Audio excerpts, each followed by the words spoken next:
സമനായ ദൈവമേ അങ്ങേക്കാരാധന. പരിശുദ്ധാത്മാവാ ദൈവമേ അങ്ങേക്കാരാധന.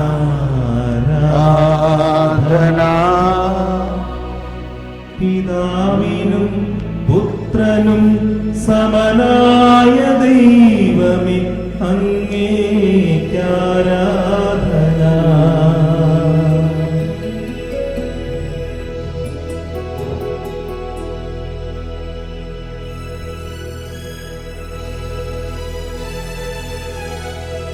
പിതാവിന്റെയും പുത്രന്റെയും സ്നേഹമേ അങ്ങേക്കാരാധന.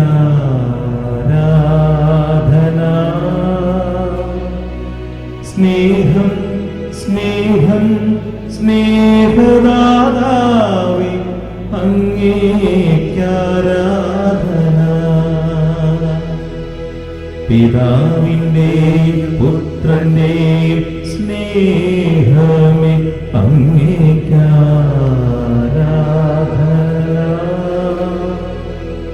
സ്നേഹം സ്നേഹം സ്നേഹദാതാവേ അങ്ങേക്കാരാധന.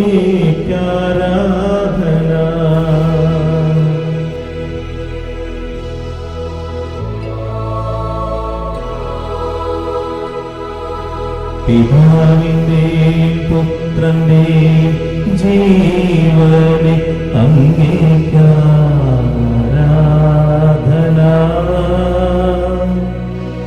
ജീവൻ ജീവൻ ജീവദാതാവേ അങ്ങേക്കാരാധന. പിതാവിന്റെയും പുത്രന്റെയും ജീവനെ അങ്ങേക്കാരാധന.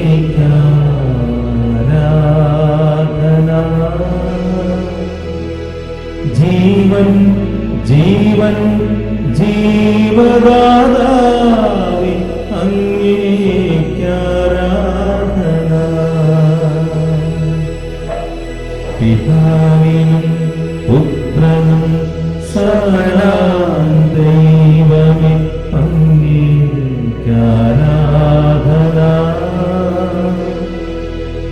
ത്രിത്വത്തിൽ മൂന്നാമനാം ദൈവമേ അങ്ങേക്കെന്നും ആരാധന. പിതാവിനും പുത്രനും സമനാം ദൈവമേ അങ്ങേക്കാരാധന.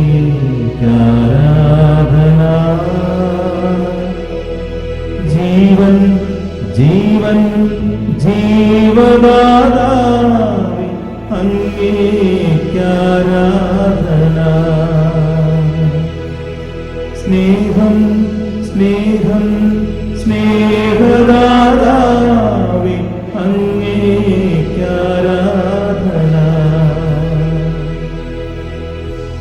സ്നേഹമേ ആരാധന. ജീവനെ ആരാധന. ത്രിത്വമേ ആരാധന.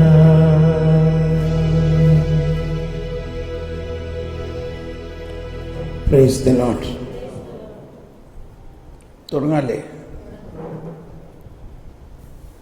നമ്മളിനി ഇതൊരു സിസ്റ്റമാറ്റിക് സ്റ്റഡിയാണ്. ഇത് ശരിക്കും ഒരു പഠനമാണ്. അതുകൊണ്ട് നിങ്ങൾ ശ്രദ്ധിക്കുകയും പഠനം എന്നുള്ള രീതിയിൽ 3, 4, 5, 6, 7, 8, 9, 10 ഇതുവരെ പോകണം. നമ്മൾ 10 നമ്മൾ ആദ്യം ഒന്ന് കേട്ടു ഇല്ലേ? റോമർ 10 കേട്ടല്ലോ. തീഷ്ണത ശരിയായ അറിവിൻ്റെ അടിസ്ഥാനത്തിലല്ലെന്നേ ഉള്ളൂ. വലിയൊരു കാര്യമാണിത്, ഭയങ്കര വലിയ കാര്യമാണ്. ഞാനിത് കൂടുതൽ പറഞ്ഞാൽ ഞാനൊരു പരിചയനായി പോകും. പക്ഷെ നിങ്ങൾക്ക് കാര്യം മനസ്സിലാവുന്നുണ്ടല്ലോ ഇല്ലേ? എന്താണ് ആ തീഷ്ണതയുടെ ഒരു കുറവ്? എന്താണ് അവിടുത്തെ പ്രശ്നം?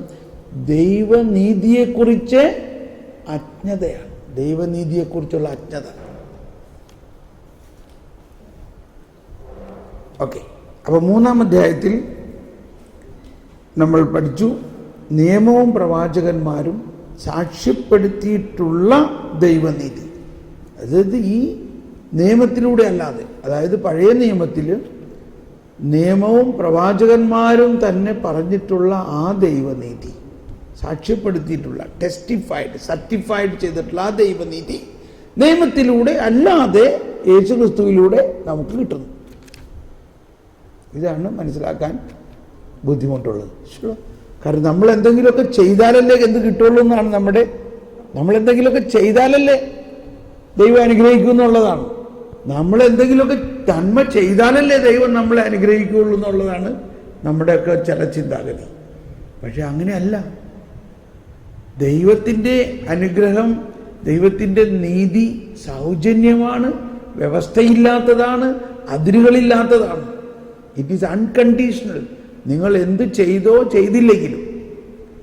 അപ്പോൾ ഈ ധ്യാനത്തിൻ്റെ അവസാനമൊക്കെ ചിലർക്ക് ഉണ്ടാകുന്നൊരു ചോദ്യം ഇതാണ്: അപ്പോൾ ഞങ്ങൾ എല്ലാ ദിവസവും കുർബാനയും കൊണ്ട് ആഴ്ചയിലൊരിക്കൽ കുമ്പസാരിച്ചു വിശുദ്ധമായ ജീവിതം നയിക്കണം, നമ്മളും നാമമാത്ര ക്രിസ്ത്യാനികളായിട്ട് വർഷത്തിലൊരിക്കൽ കുമ്പസാരിക്കുകയും വർഷത്തിലൊരിക്കൽ പള്ളിയിൽ വരുന്ന ആൾക്കാരും രണ്ടുപേരും ഒരേമാതിരി സ്വർഗത്തിൽ പോകുന്നു?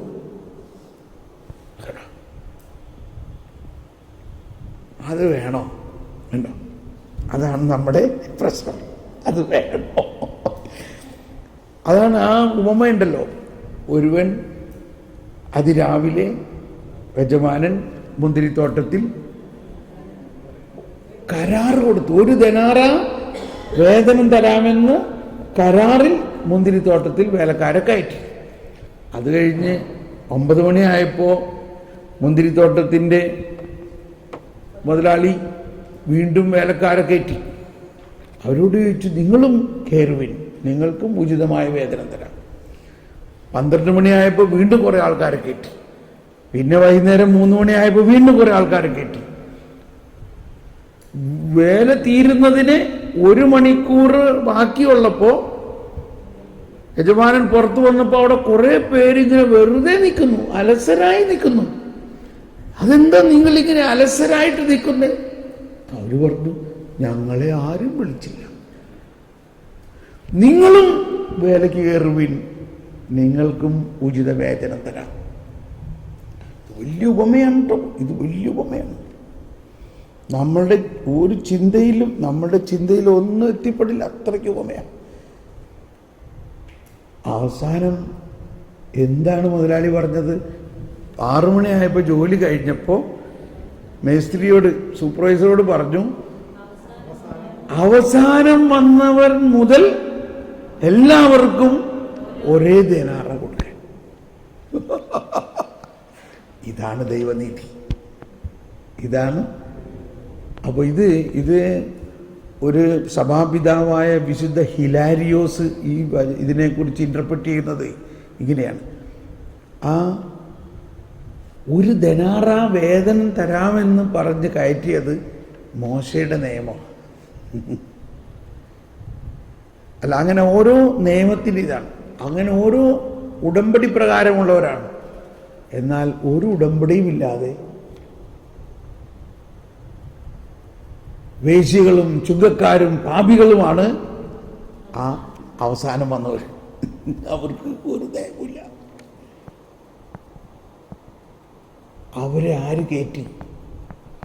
അവരെന്ത് കെയർ ഓഫിൽ അവർക്ക് ആനുകൂല്യം കിട്ടി? അവർ വല്ല ജോലി ചെയ്തോ? അവർ വന്ന് 1 മണിക്കൂർ അവിടെ കറങ്ങി അടിച്ചപ്പോഴേക്കും സമയം കഴിച്ചു. അവർ വല്ല ജോലി ചെയ്തോ? അതാണ്. അവർ ഒരു പ്രവൃത്തിയും ചെയ്യാതെ തന്നെ അവർക്ക് മുഴുവൻ ശമ്പളവും കിട്ടി. ഇത് കണ്ടിട്ട് ഈ രാവിലെ വന്ന ആൾക്കാർ പിറുപിറുക്കാൻ തുടങ്ങി. അപ്പോൾ ആരാണ് പിറുപിറുക്കുന്ന ആൾക്കാർ? നമുക്കറിയാലോ.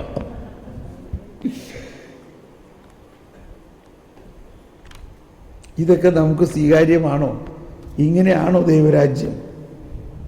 അതാണ് ദൈവത്തിൻ്റെ അനന്തകാരുണ്യം, അഗ്രാഹ്യം എന്നൊക്കെ പറയുന്നതിൻ്റെ അർത്ഥം അതാണ്. പ്രവൃത്തി കൂടാതെ, ഇനിയൊരു വാക്ക് നമ്മൾ പല പ്രാവശ്യം പറയും, ശ്രദ്ധിക്കണം. പ്രവൃത്തി കൂടാതെ, അതാണ് 4-ാം അധ്യായത്തിൽ. ഇപ്പം 3-ാം അധ്യായം നമ്മൾ ഇപ്പം കേട്ട് കഴിഞ്ഞു. അതിനൊന്നും കൂടി നമുക്ക് അതിനൊന്ന് ഫോക്കസ് ചെയ്യാം. വിശ്വാസം വഴി 3-ാം അധ്യായത്തിൽ 23-ാമത്തെ വചനം എന്താണ്? ഈ ദൈവനീതി വിശ്വസിക്കുന്ന എല്ലാവർക്കും ആരെന്നുള്ള വ്യത്യാസം കൂടാതെ യേശുക്രിസ്തുവിലുള്ള വിശ്വാസം വഴി ലഭിക്കുന്നതാണ്.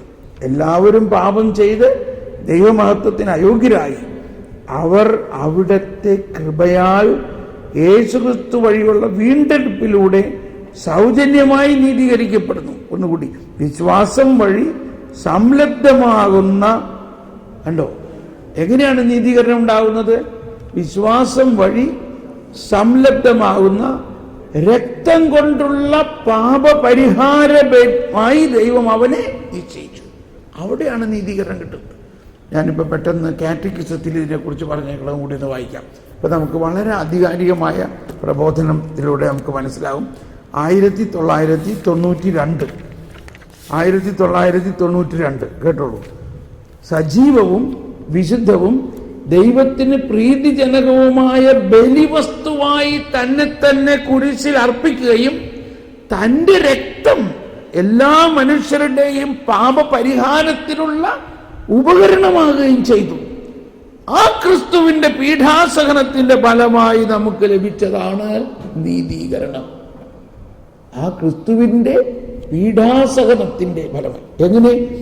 സജീവ ബലി. ഇതാണ് പഴയ നിയമത്തിലെ ബലികളൊന്നും സജീവ ബലിയല്ല. ആടിനെ കൊന്നു കഴിഞ്ഞോടുകൂടി ജീവൻ പോയില്ലേ? കൊന്ന ആടിനെ ആണ് അർപ്പിക്കുന്നത്. അതാണ് പല പ്രാവശ്യം നമ്മൾ കുർബാനയിൽ പറയുന്നത് സജീവം. യേശുക്രിസ്തു ബലിയർപ്പിച്ചതോ? യേശുക്രിസ്തു ചത്തതിന് ശേഷമല്ല ബലിയർപ്പിച്ചത്. Sorry to use that word. Yeshu അർപ്പിച്ചത് സജീവ ബലിയായി. കണ്ടോ, യേശുവിനെ ബലി അർപ്പിക്കാൻ, യേശുവിനെ കൊന്നുകൊണ്ടിരിക്കുകയാണ് അവർ. എന്നാൽ യേശു മരിച്ചിട്ടില്ല. അതാണ് ആ ഏതാനും മണിക്കൂറുകളോളം. അതാണ് മറ്റേ അപ്പസ്തോലന്മാരുടെയൊക്കെ ജീവിതത്തിൽ. വിശുദ്ധ അന്ത്രയോസിനെ ആ എക്സ് ആകൃതിയിലുള്ള ക്രോസിൽ കുരിശിൽ തറച്ച് 2 ദിവസം മുഴുവനും ആ കുരിശിൽ തൂങ്ങിക്കിടന്നിട്ടാണ് മരിച്ചത്. 2 ദിവസം മുഴുവനും കിടന്ന് അദ്ദേഹം ആ വചനം പ്രഘോഷിച്ചുകൊണ്ടിരുന്നു. 2 ദിവസം മുഴുവനും. അപ്പൊ കുരിശിൽ യേശു കിടന്ന സമയം സജീവ ബലി ആണത്. മരിച്ചു കഴിഞ്ഞപ്പോൾ ബലി കഴിച്ചു. സജീവവും വിശുദ്ധവും ദൈവത്തിന് പ്രീതിജനകവുമായ ബലിവസ്തുവായി താൻ ബലിവസ്തുവാണ്. പക്ഷേ ജീവനുള്ള ബലിവസ്തു, സജീവ ബലിവസ്തുവായി തന്നെ കുരിശിൽ അർപ്പിക്കുകയും തൻ്റെ രക്തം എല്ലാ മനുഷ്യരുടെയും പാപമോചനത്തിനുള്ള ഉപകരണമായി. His blood become A instrument for salvation. ആ രക്തം ഉപകരണമായി. ആ ക്രിസ്തുവിന്റെ പീഡാസഹനത്തിന്റെ ഫലമായി നമുക്ക് ലഭിച്ചതാണ് നീതീകരണം. ഈ നീതീകരണമാണ് 1994 കേട്ടോ. ഇതൊരു ഭയങ്കര കാര്യമാണ് ഇവിടെ പറയുന്നത്. യേശുക്രിസ്തുവിൽ പ്രകടമാക്കപ്പെട്ടതും പരിശുദ്ധാത്മാവിലൂടെ നൽകപ്പെട്ടതുമായ ദൈവസ്നേഹത്തിന്റെ ഏറ്റവും ശ്രേഷ്ഠമായ പ്രവൃത്തിയാണ് നീതീകരണം. ദൈവസ്നേഹത്തിന്റെ ഏറ്റവും ശ്രേഷ്ഠമായ പ്രവൃത്തിയാണ് നീതീകരണം. യേശുക്രിസ്തുവിൽ പ്രകടമാക്കപ്പെട്ടതും പരിശുദ്ധാത്മാവിലൂടെ നൽകപ്പെടുന്നതുമായ ദൈവസ്നേഹത്തിന്റെ ഏറ്റവും ശ്രേഷ്ഠമായ പ്രവൃത്തിയാണ് നീതീകരണം.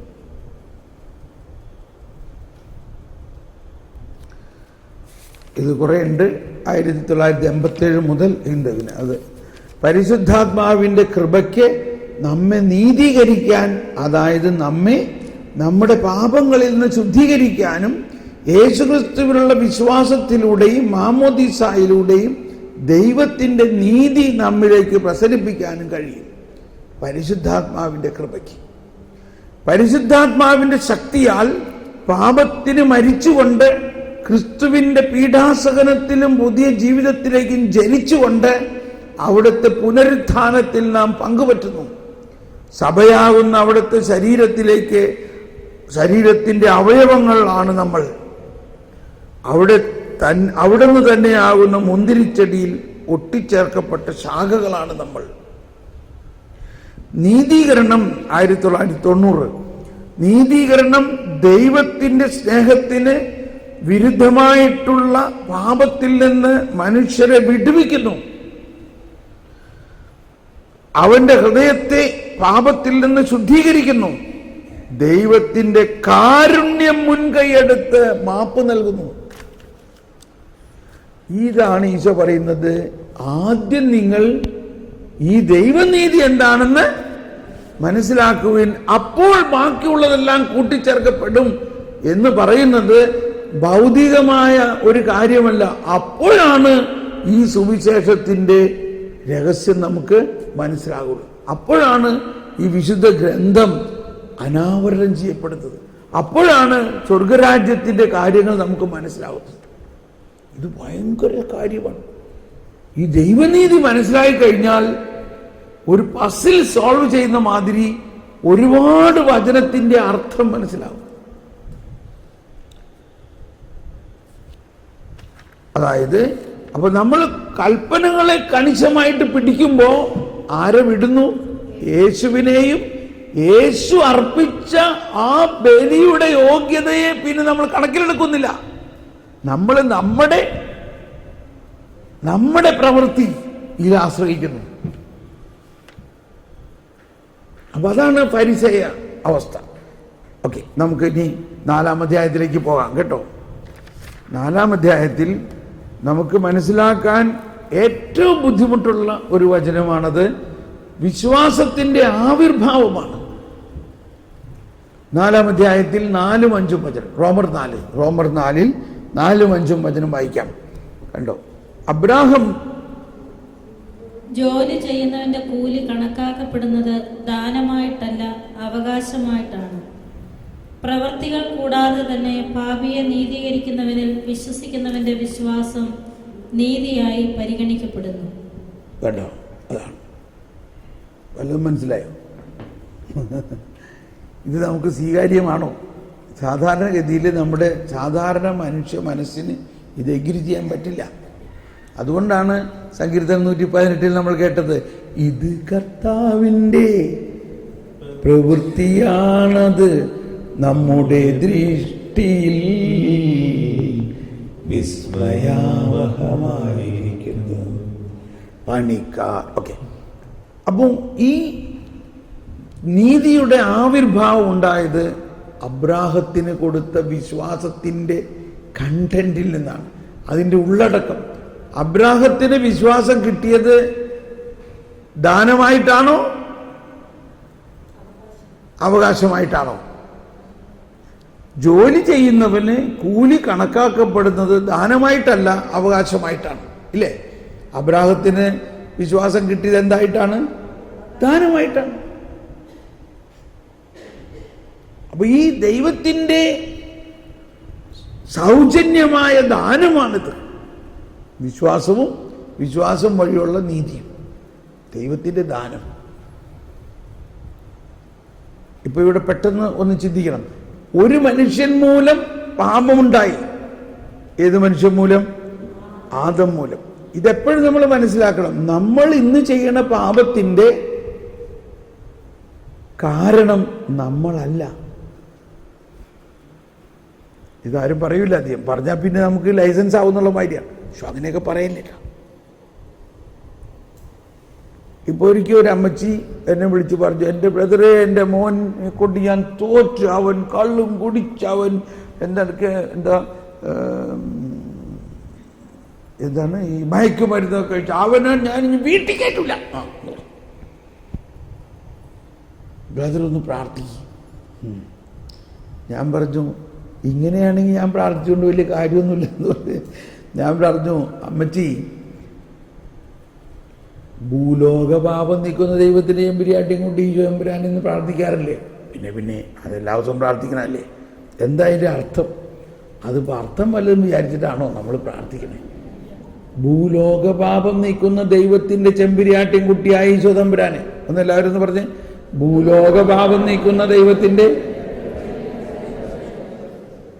അപ്പൊ ഭൂലോക പാപം നീക്കുന്ന ദൈവത്തിന്റെ ചെമ്പരിയാട്ടിൻ കുട്ടി ആരുടെയൊക്കെ പാപം നീക്കിയത്? ഓഹോ, അങ്ങനെയൊക്കെ ചോദിച്ചാൽ ലോകത്തിൻ്റെ മുഴുവൻ പാപം ആ കർത്താവ് ഈശോ ഏറ്റെടുത്തു. അതായത് ആദം ചെയ്ത പാപവും അതിൻ്റെ പരിണതഫലമായുണ്ടായ സകല പാപങ്ങളും ഈശോ മിശിഹ ഏറ്റെടുത്തു എന്ന് അമ്മച്ചി വിശ്വസിക്കുന്നുവോ? കുറേ നേരത്തേക്ക് അമ്മച്ചി ഒന്നും മിണ്ടണില്ല. എന്നിട്ട് സാവധാനം പറയാണ്, ആ ശരിയാണല്ലോ ബ്രദറെ, കർത്താവ് കുരിശിൽ ഏറ്റെടുത്തത് ലോകത്തിൻ്റെ മുഴുവൻ പാപമാണ്. അപ്പൊ ആ പാപത്തിൽ അമ്മച്ചിയുടെ മോന്റെ പാപം ഉണ്ടോ? ഉണ്ടോ? ഉണ്ടോ? അത് ശരിയാണല്ലോ. അത് അമ്മച്ചിക്ക് ഇപ്പോഴല്ലേ മനസ്സിലായത്. ഇനി മോന് മനസ്സിലായിട്ടുണ്ടാവും. അവന് മനസ്സിലായിട്ടില്ല. അപ്പൊ എന്തുകൊണ്ടാണ് ഇപ്പോഴും നമ്മൾ പാപം ചെയ്യണേ? എന്തുകൊണ്ടാണ് ഇപ്പോഴും ഈ പാപം നമ്മളിൽ നിന്ന് പോകാത്തത്? പാപം നമ്മളിൽ നിന്ന് പോകാത്തത് ഈ അമ്മച്ചി പറയണ മാതിരി, നീ ഇതേമാതിരി പാപം ചെയ്യണമെങ്കിൽ ഞാൻ നിന്നെ നാളെ വീട്ടിൽ കയറ്റില്ല, നിന്റെ കാല് ഞാൻ തട്ടി ഓടിക്കും. മനസ്സിലായിട്ടുണ്ടോ? ഇതല്ലേ നമ്മൾ സാധാരണ പള്ളിയിൽ വരുമ്പോൾ ഭൂലോക പാപം നീക്കുന്ന ദൈവത്തിന്റെ എമ്പുരാട്ടി കുട്ടികൾ താഴെയായിരിക്കണേ. പള്ളിക്ക് പുറത്ത് ചെല്ലുമ്പോൾ നീ ഇതേമാതിരിയൊക്കെ നടക്കണമെങ്കിലേ നല്ല തല്ലുള്ളൂ എന്ന് ഓർത്തു. ഇപ്പൊ എന്താ നമ്മൾ പ്രഖ്യാപിക്കുന്ന വിശ്വാസ പ്രമാണം? അവിടെ പ്രഖ്യാപിക്കുന്ന വിശ്വാസ പ്രമാണം കർത്താവ് ഈശോ മിശിഹ മരിച്ചതൊക്കെ അവിടെ പള്ളി പറഞ്ഞാൽ മതി. നിന്റെ പാപത്തിൽ നിന്ന് മോചനം ഉണ്ടാവണമെന്നുണ്ടെങ്കിൽ നീ തന്നെ പരിശ്രമിക്കണം. നീ ഇതേമാതിരി ചെയ്യുകയാണെങ്കിൽ നല്ല അടി കിട്ടും. നീ ഇതേമാതിരി ചെയ്യുകയാണെങ്കിൽ ഞാൻ വീട്ടിൽ കയറ്റില്ല. നിന്നോട് എത്ര പ്രാവശ്യം പറഞ്ഞിട്ടുള്ളതാണ് ഇങ്ങനെ കുടിക്കരുത്. ഇനി ഇതേമാതിരി കുടിച്ചു വരാണെങ്കിൽ ഞാൻ വീട്ടിൽ കയറ്റില്ല. ഇങ്ങനെ നമ്മൾ പറയുമ്പോൾ വിശ്വാസത്തിൻ്റെ തിരിച്ച് പ്രഖ്യാപിക്കുകയാണ് നമ്മൾ. ഞാൻ യേശു ക്രിസ്തുവുമായിട്ട് യാതൊരു ബന്ധമില്ലാന്ന് നമ്മൾ പ്രഖ്യാപിക്കുകയാണ് ചെയ്യണത്.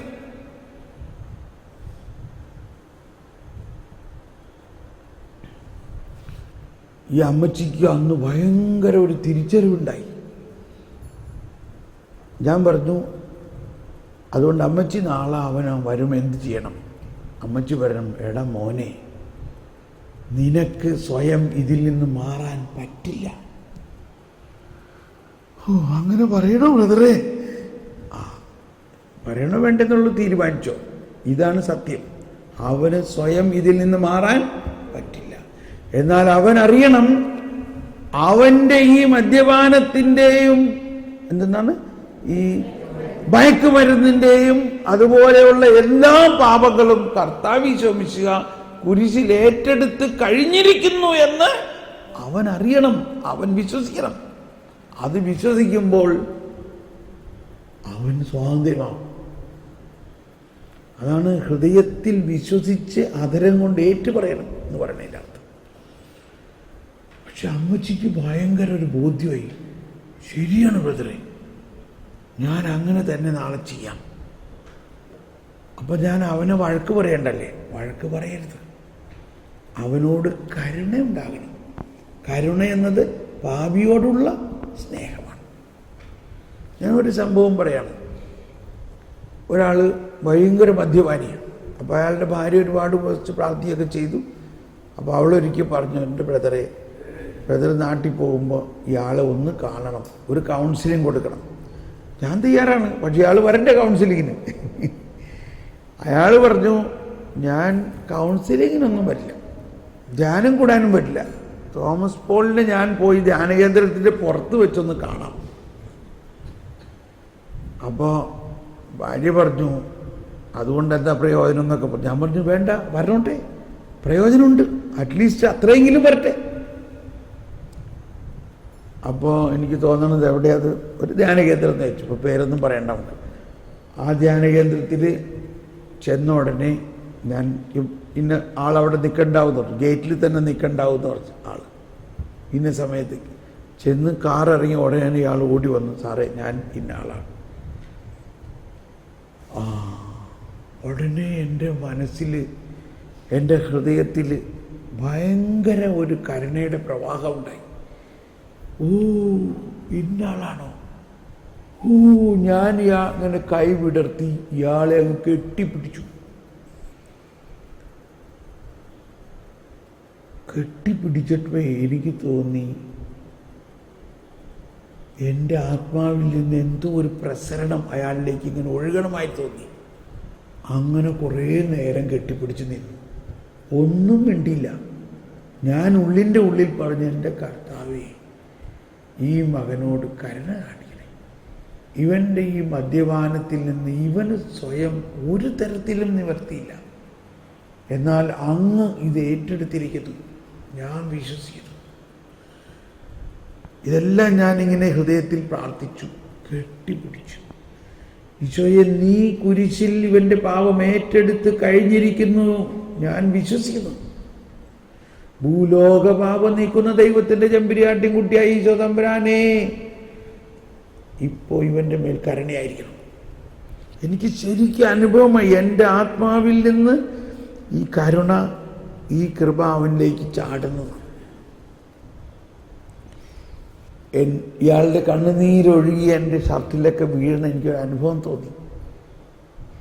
ഞാൻ അങ്ങനെ നിന്ന് കുറച്ച് സമയം. കുറച്ച് കഴിഞ്ഞപ്പോൾ കൈ തുറന്നു. ഇയാൾ കണ്ണുനീര് തുടച്ചുകൊണ്ട് പോട്ടെ സാറേ എന്ന് പറഞ്ഞ് ഇയാൾ പോയി. ഞങ്ങൾ തമ്മിൽ ഒന്നും സംസാരിച്ചില്ല.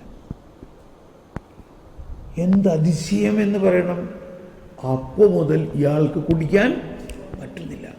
He is not able to drink. അപ്പോൾ മുതൽ ഇയാൾക്ക് കുടിക്കാൻ പറ്റുന്നില്ല. ഇതാണ്, നമ്മളിത് വിശ്വസിക്കണം. നമ്മൾ വിശ്വസിക്കണം, കർത്താവ് ഈശോ മിശിഹ ഇവന്റെ പാപം കൂടിയാണോ കുരിശിലേറ്റെടുത്തത് എന്ന് വിശ്വസിക്കണം. നമ്മുടെ മക്കളാകാം, മരുമക്കളാകാം, അമ്മായിയമ്മയാകാം, അമ്മായിയപ്പനാകാം, ഭർത്താവാകാം, ഭയങ്കര മദ്യപാനിയാകാം, അവൻ്റെ പാപം കർത്താവ് ഏറ്റെടുത്തു എന്ന് അവൻ വിശ്വസിക്കുകയോ അല്ലെങ്കിൽ വേറൊരാളെങ്കിലും വിശ്വസിക്കണം.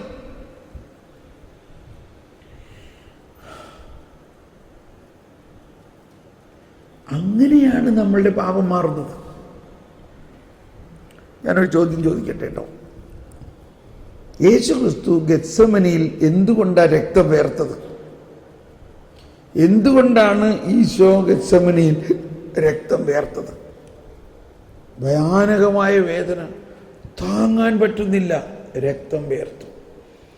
എന്തുകൊണ്ടാണ് ഇത്ര ഭയാനകമായ വേദന യേശുവിന് അനുഭവപ്പെട്ടതും രക്തം വേർത്തതും? പറയും, പറഞ്ഞു, ഉത്തരം പറഞ്ഞു.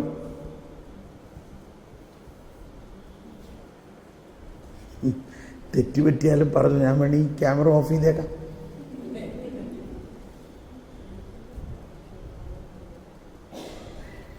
ആർക്കും ഉത്തരവില്ല.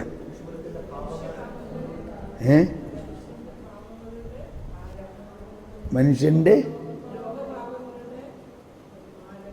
ലോകപാപങ്ങളുടെ ഭാരം. അപ്പൊ ഭാരം, കണ്ടോ, അവിടെ പോയി കണ്ടോ. ലോകപാപങ്ങളുടെ ഭാരം ഈശോ കാണുന്നത് കൊണ്ടല്ലേ, അതോ ഈശോ ഏറ്റെടുത്തത് കൊണ്ട്? അതാണ് ഒരുപാട് പേര് പറയാറുള്ളത്. ഈ മനുഷ്യരുടെ മുഴുവൻ പാപം കണ്ടിട്ടാണ്, ഇത്രയും ഞാൻ ചെയ്തിട്ട് അപ്പോഴും അവരെന്നെ തിരസ്കരിക്കണ കണ്ടിട്ടാണ്. അല്ല, ലോകത്തിൻ്റെ മുഴുവൻ പാപം പിതാവായ ദൈവം പുത്രനിലേക്ക് കൊടുക്കുകയും അത് യേശു ഏറ്റെടുക്കുകയാണ്. അത് പറ്റണില്ല, പിതാവേ എനിക്ക് പറ്റണില്ല, പിതാവേ എനിക്ക് പറ്റണില്ല, കഴിയുമെങ്കിൽ ഈ പാനപാത്രവനിൽ അകറ്റണേ. എങ്കിലും എൻ്റെ ഹിതമല്ല അങ്ങയുടെ ഹിതം. കൃത്യമായിട്ട് ഇതൊരു കഥയല്ല, ഇതൊരു മിത്തോളജി അല്ല, ഇതൊരു ഫിലോസഫി അല്ല, ഇത് ഒരു സത്യമാണ്. ലോകത്തിൻ്റെ മുഴുവൻ പാപം എടുക്കാൻ വേണ്ടിയാണ് പുത്രൻ തമ്പുരാനെ മനുഷ്യനായി അവതരിപ്പിച്ചത് തന്നെ. തൻ്റെ ശരീരത്തിൽ ഈ പാപത്തെ ഏറ്റെടുത്ത് ശരീരത്തിൽ അതിൻ്റെ പീഡ വേദന സഹിക്കാനാണ് പാപത്തിന് അറ്റോൺമെന്റ് ഉണ്ടാകുന്നത്. ഈ ഒരു പോയിന്റ് നമ്മൾ വിശ്വസിക്കണം. ഈ സമയം വിശ്വസിക്കണം നമ്മളത്. അങ്ങനെയാണ് പാപം മോചിക്കുന്നത്. നമ്മൾ കൽപ്പന പാലിക്കുന്നതിലൂടെ അല്ല പാപം മോചിക്കുന്നത്. അപ്പൊ വീണ്ടും പറയാണ്, നമ്മൾ കൽപ്പന പാലിക്കുന്നതിലൂടെ പാപം മോചിക്കപ്പെട്ടുകൊള്ളുന്നു വിശ്വസിക്കുകയാണെങ്കിൽ ഈ കർത്താവ് ഈശോ മിശിഹ ഇത്രയും വേദന സഹിച്ചത് നമ്മൾ തിരസ്കരിക്കുകയല്ലേ? ഇത് മുറുക്കെ പിടിച്ചാൽ മതി. അപ്പൊ അതാണ് നീതീകരണത്തെക്കുറിച്ച് CCCയിൽ പഠിപ്പിക്കണതും ഇവിടെ പറയണതുമെല്ലാം. നീതീകരണം എന്നത് കർത്താവ് ഈശോ മിശിഹായെ പിതാവായ ദൈവം മക്കളായ നമ്മളുടെ പാപത്തിന് പരിഹാരം ചെയ്യാൻ വേണ്ടി അയക്കുകയും ആ പുത്രൻ തമ്പുരാൻ നമ്മുടെ പാപങ്ങൾ ഏറ്റെടുത്ത് അതിന് പരിഹാരം ചെയ്ത് നമ്മളെ സ്വതന്ത്രമാക്കി. ഇനി വേറൊരു സംഭവം പറയാം. ഇതൊക്കെ ഇങ്ങനെ പലതും പറഞ്ഞ് എവിടെയെങ്കിലും നമ്മളുടെ അകത്തുന്നത് ആഴമായി പതിയാൻ വേണ്ടിയിട്ടാണ്. ഈശോ കുരിശിൽ ബലി അർപ്പിക്കപ്പെട്ട ദിവസം നടന്നൊരു സംഭവമാണ്. അന്ന് വേറൊരാളെ കുരിശിൽ ബലി അർപ്പിക്കാൻ വേണ്ടി അവിടെ, അല്ലെങ്കിൽ കുരിശിൽ തൂക്കി കൊല്ലാൻ വേണ്ടി അത്രയ്ക്ക് വലിയ ഭീകര കുറ്റങ്ങൾ ചെയ്ത ഒരാൾ, അയാൾ ജയിലിൽ കിടക്കുകയാണ്. ഏത് സമയത്തും ആരാച്ചാരന്മാർ വന്ന് ഇയാളെ കുരിശിൽ തറയ്ക്കാൻ കൊണ്ടുപോകാൻ. ഇയാൾ സമയം മിനിറ്റ് എണ്ണി നീങ്ങുന്നു. ഏത് സമയത്തും അയാളെ കൊല്ലും. അങ്ങനെ ഇരിക്കെ പെട്ടെന്ന് ജയിൽ സൂപ്രണ്ടൻ്റെ അകത്ത് കയറി വന്നു. ഇയാൾ ആകെ അന്തം വിട്ടു. ഇയാളോട് പറയാണ്, നിങ്ങളെ നിരുപാധികം സ്വതന്ത്രമാക്കി, നിങ്ങൾക്ക് പോകാം, നിങ്ങളെ വെറുതെ വിട്ടിരിക്കും. ഇയാൾ ഇതെന്തി പറയണേ? എന്നെ വെറുതെ വിട്ടെന്നു? ഞാൻ ഇത്രയും വലിയ കൊലപാതകിയും ഭീകരപ്രവർത്തനമായതിൻ്റെ പേരിൽ കോടതി വിധിച്ചിട്ടുള്ള ശിക്ഷയാണത്. നിങ്ങൾ എന്താ എന്നെ കളിയാക്കുകയാണ് ഈ സമയത്ത്? ഇല്ല, നിങ്ങളുടെ സകല കുറ്റങ്ങളും ക്യാൻസലാക്കിയിരിക്കുന്നു. എന്തീ പറയണേ? എനിക്കൊന്നും മനസ്സിലാകുന്നില്ല. ഉടനെ ഈ സൂപ്രണ്ടന്റ് ഒരു കടലാസ് എടുത്ത് ഓർഡർ കൊടുത്തു. നിങ്ങളുടെ പേരെന്താ? KP ബറബാസ് 303 നമ്പർ ആണോ? അതെ, അത് ഞാൻ തന്നെയാണല്ലോ. ഇതെന്താണ്? വരൂ, പുറത്തു വരും, ഞാൻ പറഞ്ഞു തരാം. അങ്ങനെ ഇയാളെ ജയിലിൽ നിന്ന് പുറത്തേക്ക് കൊണ്ടു. ഇയാളാകെ അന്തം വിട്ടു. ഇത്രയും കുറ്റങ്ങൾ, ഭീകര പ്രവർത്തനങ്ങളെല്ലാം ചെയ്ത ഇയാൾ അതെല്ലാം ഒന്നുമില്ലാത്ത മാതിരിയാക്കി.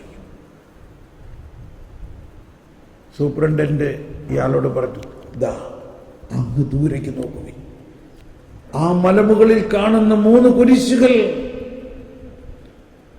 അതിൽ നടുവിൽ ഉള്ള കുരിശായിരുന്നു നിങ്ങൾ തൂങ്ങേണ്ടിയിരുന്നത്. എന്നാൽ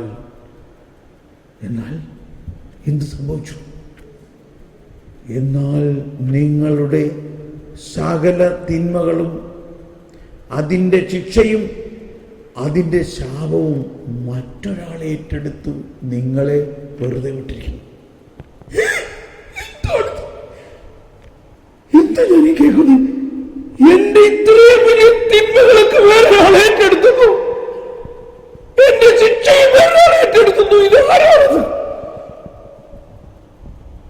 അതാണ് നസ്രായനായ യേശു ക്രിസ്തു.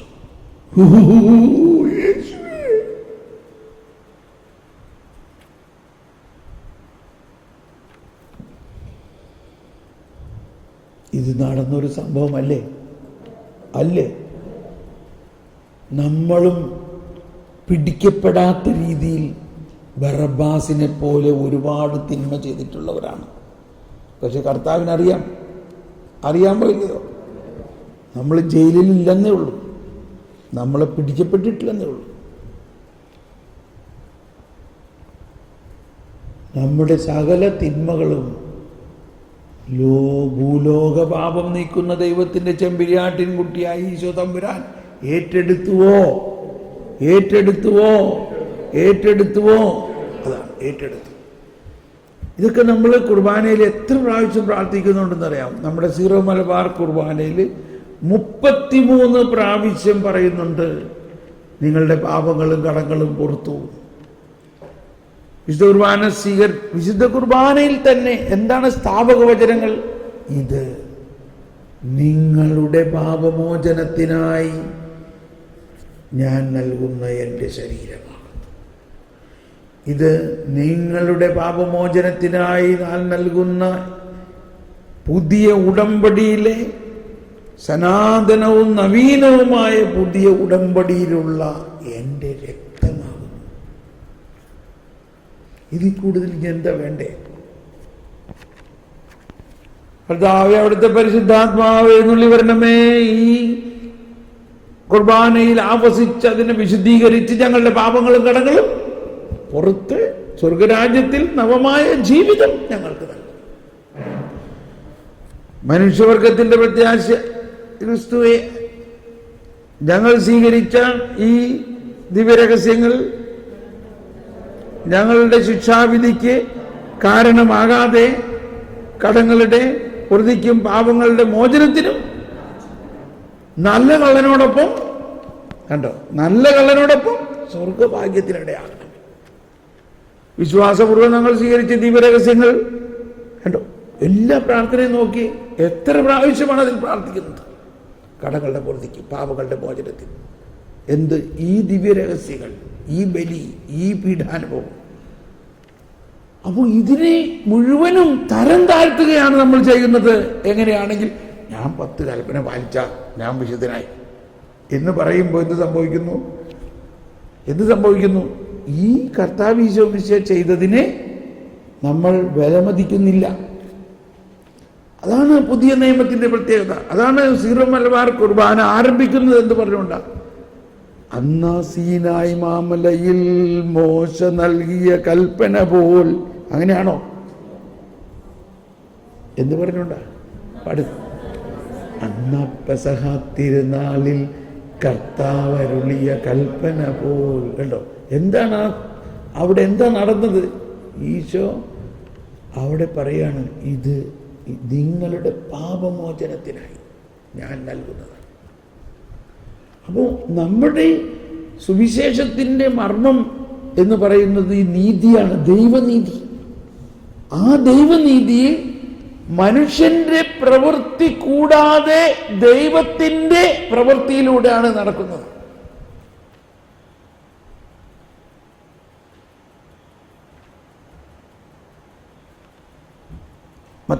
ഇനി റോമർ 4 വരൂ. ഇതാണ് അബ്രാഹത്തിന് കൊടുത്ത വിശ്വാസത്തിൻ്റെ ഉണ്ടായിരുന്ന ഉള്ളടക്കം. അബ്രാഹത്തിന് വിശ്വാസം കിട്ടിയത് അബ്രാഹത്തിന്റെ പ്രവൃത്തിയുടെ ഫലമാണോ? അല്ല. അബ്രാഹത്തിന് ദാനമായി കിട്ടിയ വിശ്വാസത്തിൽ ഉള്ളടക്കം 4:5 എല്ലാവരും വായിച്ച, സിസ്റ്റർ മൈക്കിലൂടെ വായിച്ചത് അതെല്ലാവരും ഏറ്റു പറഞ്ഞേ. എന്താണത്?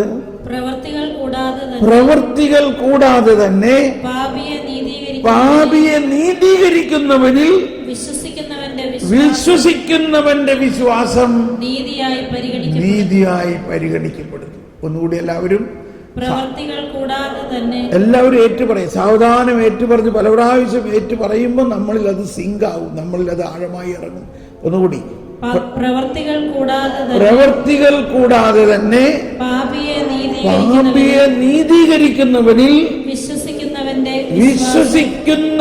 വിശ്വാസം നീതിയായി പരിഗണിക്കപ്പെടും. ഇത് മനസ്സിലാവണമെന്നില്ല കേട്ടോ, എളുപ്പം മനസ്സിലാവില്ല. 9 ദിവസത്തെ ധ്യാനത്തിന്റെ അവസാന ദിവസം ഇത് മനസ്സിലാകാറുണ്ട്. ഒരിക്കൽ അങ്ങനെ ഉണ്ടായത്, എൻ്റെ ബ്രദറെ ഇപ്പോഴാണ് മനസ്സിലായത്. അതുകൊണ്ട് അടുത്ത 50 ദിവസത്തെ ധ്യാനം ഞാൻ കൂട്ടിയാലേ ശരിക്കും ഒന്ന് മനസ്സിലാവുള്ളൂ. എന്നിട്ട് അടുത്ത 50 ദിവസത്തെ ധ്യാനത്തിന് അവിടെ വന്നു. ഇത് വലിയ ബുദ്ധിമുട്ടെന്ന് മനസ്സിലാക്കാൻ. അതുകൊണ്ട് മനസ്സിലായില്ലെന്ന് വെച്ചാൽ നിങ്ങൾ വിഷമിക്കണ്ട, നിങ്ങൾ പ്രാർത്ഥിക്കണം, പരിശുദ്ധാത്മാവേ ഇത് മനസ്സിലാക്കി തരണേ. എനിക്കിത് ഒരുപാട് നാൾ കണ്ട മനസ്സിലായത്.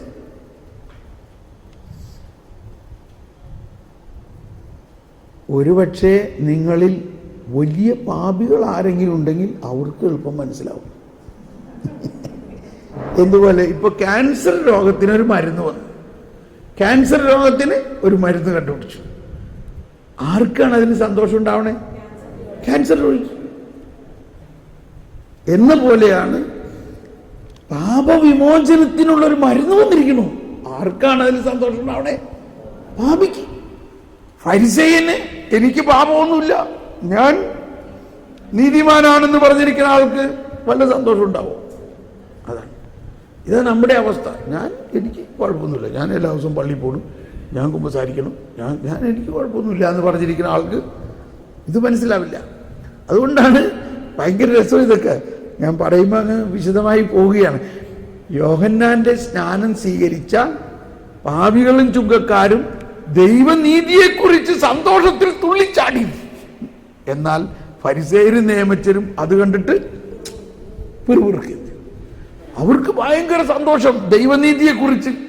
കാരണം അവരിത്രയും വലിയ പാപികളായിരുന്ന അവരെ ദൈവം നീതീകരിച്ചിരിക്കുന്നു. ആ നീതി ഒരു അനുഭവമാകുമ്പോഴാണ് സന്തോഷം എന്ന് പറയുന്നത്.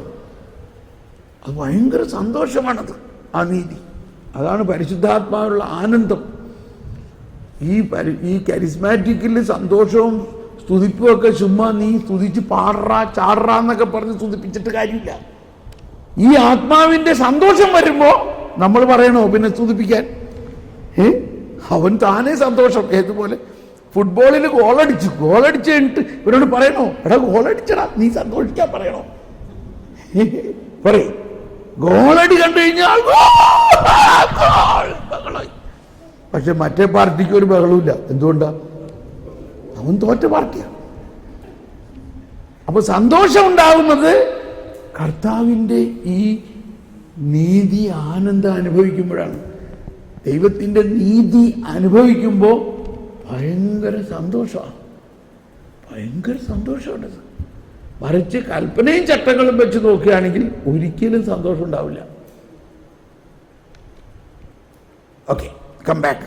അപ്പോൾ ഇത് റോമർ 4-ാം അധ്യായത്തിന് വളരെ ബുദ്ധിമുട്ടുള്ളൊരു ഭാഗമാണ്.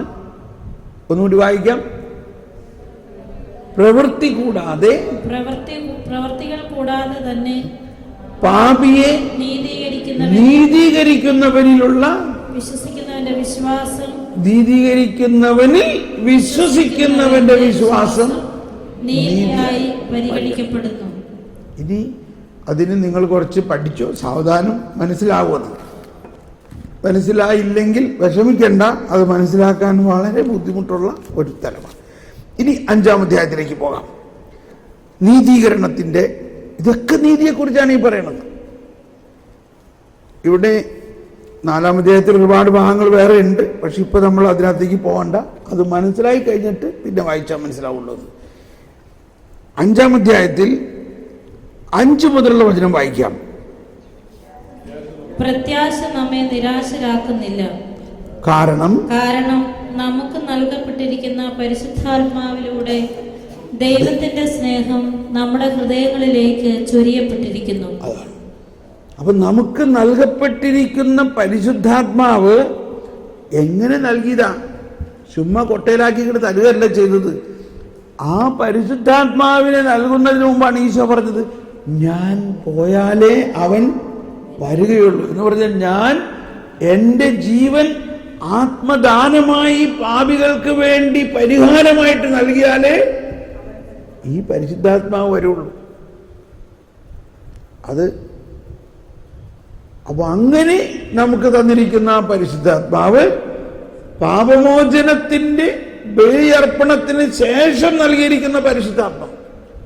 ഇതാണ് ചിലപ്പോൾ നമ്മൾ ഈ പാട്ട് കേൾക്കാം. ഏലിയായിൽ നിറഞ്ഞ പോലെ, ജോഷുവായിൽ നിറഞ്ഞ പോലെ, ദാനിയേലിൽ നിറഞ്ഞ പോലെ ആത്മാവിനാൽ എന്നെ നിറയ്ക്കണേ. കണ്ടോ, യേശുവിൽ നിറഞ്ഞ പോലെ എന്നുള്ള പാടില്ല. ഈ കഴിഞ്ഞ ആഴ്ച ഒരു പാട്ട് ശുശ്രൂഷിച്ചെല്ലാം ചെന്നപ്പോൾ ഈ പാട്ട് പാടി ശുശ്രൂഷിക്ക് ഒരുക്കി. അപ്പോൾ ഞാൻ പറഞ്ഞു, ഇത് മതിയോ നമുക്ക്? ദാനിയേലിലും ഏലിയായിലും നിറഞ്ഞ പരിശുദ്ധാത്മാവിനെ മതിയാ? ഇവിടെയാണ് നമ്മളിപ്പോൾ ആരാണ്? കർത്താവ് ഈശോ നിനക്ക് വേണ്ടി എന്ത് ചെയ്തു? ദാനിയേൽ നിനക്ക് വേണ്ടി കുരിശുമ തൂങ്ങിയോ? ഏലിയ നിനക്ക് വേണ്ടി കുരിശുമ തൂങ്ങിയോ? അവരെല്ലാം യേശുക്രിസ്തുവിലൂടെ വരാനിരിക്കുന്ന ഈ സംഭവത്തെ പ്രവചിച്ചേ ഉള്ളൂ. ആ ആത്മാവ് മതിയോ? എന്നാൽ പൗലോസ്ലീഹ പറയുന്നത് എന്താ? യേശുക്രിസ്തുവിനെ മരിച്ചവരിൽ നിന്നും ഉയർപ്പിച്ചവന്റെ ആത്മാവ് നിങ്ങളിൽ വസിക്കുന്നുണ്ടെങ്കിൽ, യേശുക്രിസ്തുവിനെ ഉയർപ്പിച്ചവൻ നിങ്ങളിൽ വസിക്കുന്നതിന്റെ ആത്മാവിലൂടെ നിങ്ങളുടെ മർത്യ ശരീരങ്ങൾക്ക് പുതുജീവൻ നൽകും. എന്താണത്? യേശുക്രിസ്തുവിനെ മരിച്ചവരിൽ നിന്നും ഉയർപ്പിച്ചവന്റെ ആത്മാവ് നിങ്ങളിൽ വസിക്കുന്നുണ്ടെങ്കിൽ. ഇതാണ് സത്യം. ഇതല്ലേ സത്യം? നമ്മൾ ഏത് ആത്മാവിലാണ് സ്നാനപ്പെട്ടിരിക്കുന്നത്? യേശുക്രിസ്തുവിനെ മരിച്ചവരിൽ നിന്നും ഉയർപ്പിച്ചവന്റെ ആത്മാവ്. ഇത് സ്നേഹമുള്ളവരെ, നിങ്ങൾ 25 വർഷം മുമ്പും ഞാനിത് പറഞ്ഞു കേട്ടിട്ടില്ല അച്ചോ. ഇതായിരുന്നു പണ്ടേ മുതലേ എന്നെ സ്പർശിച്ചൊരു കാര്യം. എന്റെ ഉള്ളിൽ വസിക്കുന്ന പരിശുദ്ധാത്മാവ് യേശുക്രിസ്തുവിൽ നിറഞ്ഞ ആത്മാവാണ്. യേശുവിനെ ഉയർപ്പിച്ച ആത്മാവാണ് എന്റെ ഉള്ളിൽ വസിക്കുന്നത് എന്നാണ് ഒരു ക്രിസ്ത്യാനി വിശ്വസിക്കേണ്ടത്. മോശയൊക്കെ ഇതിന്റെ ഒരു ആമുഖമായിരുന്നു, ഒരുക്കമായിരുന്നു. അപ്പോ റോമർ 5:5 ഒന്നുകൂടി വായിച്ചേ. പ്രത്യാശ നമ്മെ നിരാശരാക്കുന്നില്ല, കാരണം നമുക്ക് നൽകപ്പെട്ടിരിക്കുന്ന പരിശുദ്ധാത്മാവിലൂടെ ദൈവത്തിന്റെ സ്നേഹം നമ്മുടെ ഹൃദയങ്ങളിലേക്ക് ചൊരിയപ്പെട്ടിരിക്കുന്നു. ഇനി തുറന്നു വായിച്ചോളൂ. നാം ബലഹീനരായിരിക്കെ നിർണയിക്കപ്പെട്ട സമയത്ത് ക്രിസ്തു പാപികൾക്ക് വേണ്ടി മരിച്ചു. നീതിമാന് വേണ്ടി പോലും ആരെങ്കിലും മരിക്കുക പ്രയാസമാണ്. ഒരുപക്ഷെ ഒരു നല്ല മനുഷ്യന് വേണ്ടി മരിക്കാൻ വല്ലവരും തുനിഞ്ഞെന്ന് വരാം. എന്നാൽ നാം പാപികളായിരിക്കെ ക്രിസ്തു നമുക്ക് വേണ്ടി മരിച്ചു. അങ്ങനെ നമ്മോടുള്ള തന്റെ സ്നേഹം ദൈവം പ്രകടമാക്കിയിരിക്കുന്നു. Praise the Lord. ഹലോ, ദൈവനീതിയുടെ അടുത്ത അധ്യായമാണ്. നാം ബലഹീനരായിരിക്കെ, നിങ്ങൾക്ക് എന്തെല്ലാം ബലഹീനതകളുണ്ടോ, നിങ്ങൾ ആ ബലഹീനതയിൽ നോക്കാതെ ആ ബലഹീനത കണ്ടുകൊണ്ട് അതിന് പരിഹാരം ചെയ്ത ക്രിസ്തുവിലേക്ക് നോക്കുവിൻ. ഇവിടെയാണ് നമുക്കുണ്ടാകേണ്ട വ്യത്യാസം. ബലഹീനത ഇല്ലാത്ത ആരെങ്കിലും ഇവിടെ ഉണ്ടോ? എല്ലാവരിലും ബലഹീനതയുണ്ട്. എന്നാൽ ആ ബലഹീനതയ്ക്ക് പരിഹാരം ചെയ്ത ക്രിസ്തു ഉണ്ട്. ആരെ നോക്കണം? അതാണ്. ഒന്നുകൂടി വായിച്ചേ. ഇവിടെ ആ ദൈവസ്നേഹത്തിന്റെ സാന്ദ്രത മുഴുവൻ ഇതിൽ വ്യക്തമാകുന്നുണ്ട്. ഒന്നുകൂടി വായിച്ചേ. നാം ബലഹീനരായിരിക്കെ നിർണയിക്കപ്പെട്ട സമയത്ത് ക്രിസ്തു പാപികൾക്ക് വേണ്ടി മരിച്ചു. നീതിമാന് വേണ്ടി പോലും ആരെങ്കിലും മരിക്കുക പ്രയാസമാണ്. ഒരുപക്ഷെ ഒരു നല്ല മനുഷ്യന് വേണ്ടി മരിക്കാൻ വല്ലവരും തുനിഞ്ഞെന്ന് വരാം.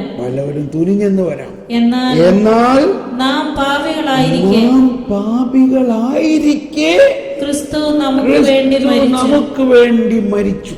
അങ്ങനെ നമ്മോടുള്ള തന്റെ സ്നേഹം ദൈവം പ്രകടമാക്കിയിരിക്കുന്നു. ഇത് ഹിന്ദിയിൽ വളരെ മനോഹരമാണ്. ഈശ്വർ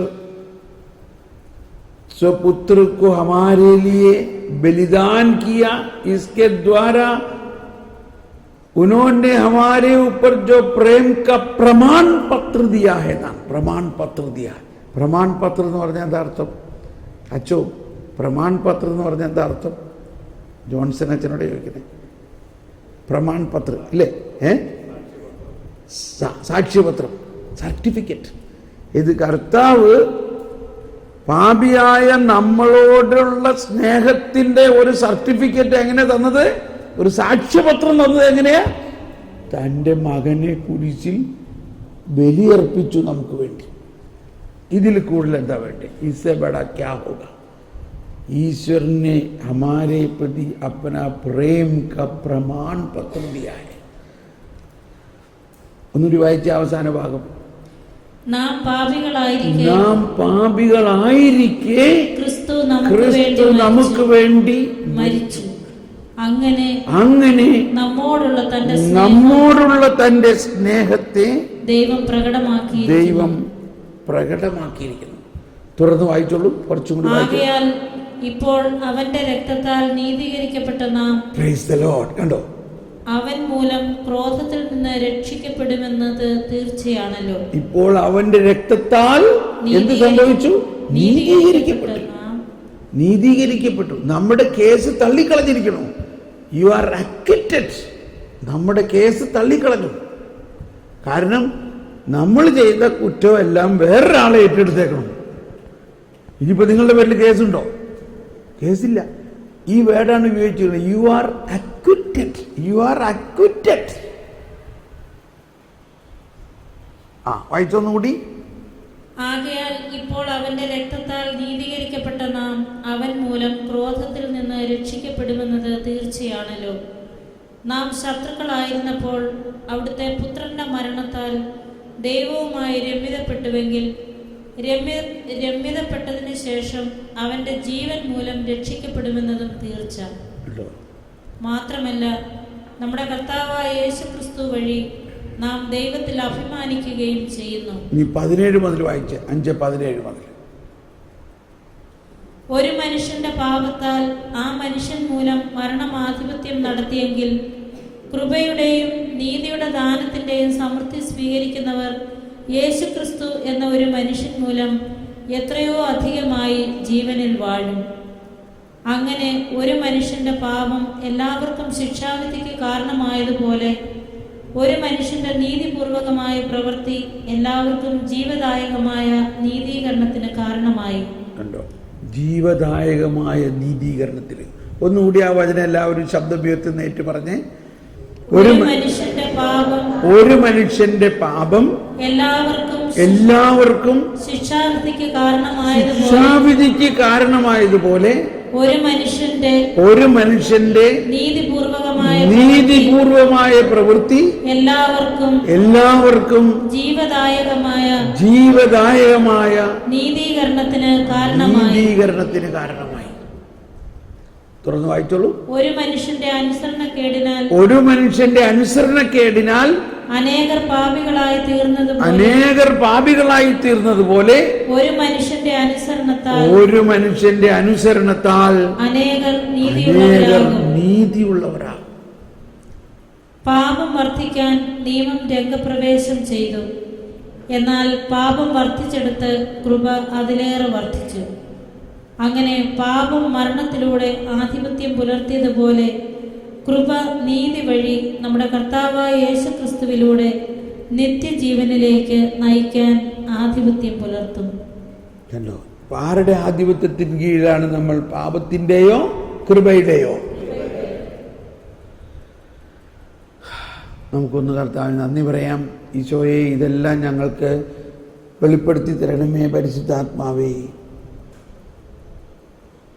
ദൈവത്തിൻ നിഗൂഢ രഹസ്യങ്ങൾ ആത്മാവെന്നിൽ ചൊരിഞ്ഞിടുന്നു.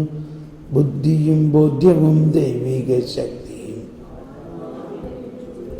ഓ പരിശുദ്ധാത്മാവേ, ദൈവനീതിയെക്കുറിച്ച് ഞങ്ങൾക്ക് വെളിപ്പെടുത്തി തരണമേ. പരിശുദ്ധാത്മാവേ, സഹായിക്കണമേ. ഇത് കർത്താവിൻ്റെ വൃത്തിയാണിത് നമ്മുടെ ദൃഷ്ടിയിൽ വിസ്മയാവഹമായിരിക്കുന്നു. നീതിയുടെ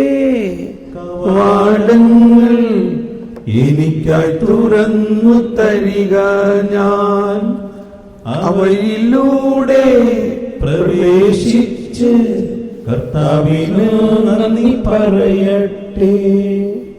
പണിക്കാർ ഉപേക്ഷിച്ച് കളഞ്ഞ കല്ല് മൂലക്കല്ലായി തീർന്നു.